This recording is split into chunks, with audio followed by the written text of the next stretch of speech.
বন্ধুরা আজকের বড় খবর, এশিয়া কাপের সুপার 4 শুরু হলো শ্রীলঙ্কা বনাম বাংলাদেশ ম্যাচ দিয়ে।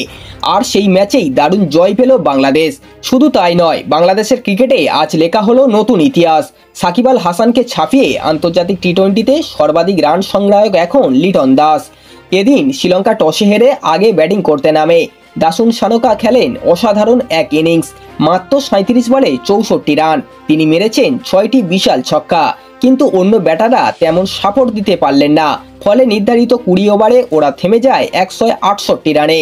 তারপর বাংলাদেশ রান তাড়া করতে নামতেই প্রথমেই ধাক্কা খায়। তানজিদ হাসান 0 রান করেই আউট হন, কিন্তু এরপর শহীব হাসান আর অধিনায়ক লিটন দাস ইনিংস সামলান। লিটন মাত্র 16 বলে 23 রান করেন, আর এভাবেই তিনি ইতিহাস গড়েন। সাকিবকে ছাপিয়ে শীর্ষে উঠে আসেন তিনি। শহীব খেলেন 45 বলে 61 রানের দারুণ ইনিংস। মিডল অর্ডারে তহিদ হৃদয় খেলেন 58 রানের দুর্দান্ত একটা ইনিংস। শামীম হোসেনও ভালো সঙ্গ দিলেন। একসময় মনে হচ্ছিল বাংলাদেশ সহজেই 7 উইকেটে জিতবে, কিন্তু শেষ দিকে চাপ তৈরি হয়, উইকেট পড়ে যায় পরপর। তবুও শেষ পর্যন্ত এক বল বাকি থাকতে বাংলাদেশ ম্যাচ জিতে নেয়। সত্যি কথা বলতে বাংলাদেশ গ্রুপ পর্বে ভালো খেলেনি। আফগানিস্তানের বিরুদ্ধে কোনো মতে জিতেছিল তারা, কিন্তু আজকে সুপার 4-এর প্রথম ম্যাচে শক্তিশালী শ্রীলঙ্কাকে হারানো, এটা তাদের আত্মবিশ্বাসকে অনেক বাড়িয়ে দেবে।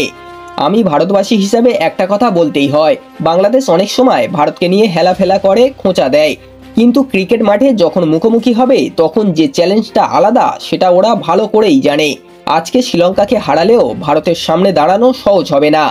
এই ম্যাচ থেকে শিক্ষা, ক্রিকেটে কেবল 1-2 খেলোয়াড়ের ওপর ভরসা করলে হবে না, পুরো টিম মিলে খেলতে হয়। বাংলাদেশ সেটা আজ প্রমাণ করেছে, আর শ্রীলঙ্কা তাদের লোয়ার অর্ডারের ব্যর্থতায় আসলে আজ হার ডেকে এনেছে।